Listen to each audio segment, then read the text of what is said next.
ஒரு Guinness record பண்ணுன்ற ideology. But ஆனா அந்த மெஜிஷியன் இதுல அந்த ஃபீல்டுலயே நீங்க பண்றீங்க. எனக்கு கின்னஸ் ரெக்கார்ட் பண்ணணும்னு எனக்கு அவ்வளவு எனக்கு இருந்ததே இல்லை. ஐடியாவே கிடையாது. பண்ணணும்னு எனக்கு தெரியாது. யார்கிட்ட போய் கேட்கணும் கூட எனக்கு தெரியாது கின்னஸ் ரெக்கார்ட் பண்ணணும்னு. ஆனா அது விக்னேஷ் பிரபுன்னு சொல்ல, is a flying man of India actually. அவர் வந்து எனக்கு குரு தான். அவரு நல்ல ஃப்ரெண்ட், எனக்கு அவரு நல்லா சப்போர்ட் பண்ணுவாரு.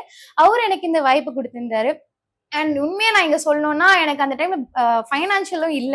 அவர் எனக்கு ஹெல்ப் பண்ணாரு. சரி வாமா நீ வளரணும்னு சொல்லி அவர் ஹெல்ப் பண்ணி எங்க அப்பா அம்மாவும் கூட்டிட்டு வர வச்சு அங்க பண்ணேன். அதுல வந்து 61 மெம்பர்ஸ் அதுல இருப்பாங்க. அதுல எல்லாமே 59 ஜென்ஸ் தான். எல்லாருமே பெரிய சீனியர் மெஜிஷியன்ஸ். ரெண்டே வந்து கேர்ள்ஸ் தான். அதுல நான் வந்து யங்கஸ்ட் ஒன், ஸ்கூல் படிக்கிறேன். இன்னொருத்தவங்க லேடி வந்து ஷீ இஸ் மேரிட்.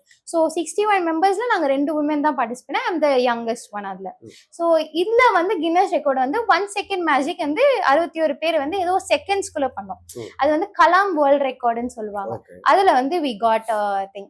எனக்கும் தெரியாது, எனக்கு வேர்ல்ட் ரெக்கார்ட் எப்படி இருக்கும் கூட தெரியாது. நான்லாம் வந்து வேர்ல்ட் ரெக்கார்ட் என்ன நினைச்சிட்டு ரன்னிங் ரேஸ் தருவாங்க, இல்லைன்னா அந்த ஏதாவது ஒரு மேரத்தானு இந்த இது அப்படிதான் நினைச்சிட்டு இருந்தேன் நானு.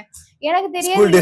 ஸ்கூல் டேஸ் தான், நம்ம அந்த குழந்தை மெச்சூர்னஸ் தானே இருந்திருக்கு, நம்மளுக்கு தெரியாது. அதுக்கப்புறம் ஓகே இதுலயும் பண்ணலாம் போல அப்படின்னு சொல்லிட்டு கலாம் வேர்ல்ட் ரெக்கார்ட் வந்து நம்மள ஆனர் பண்ணியிருக்காங்க. So this was very big achievement on 2024 எனக்கு கிடைச்சது.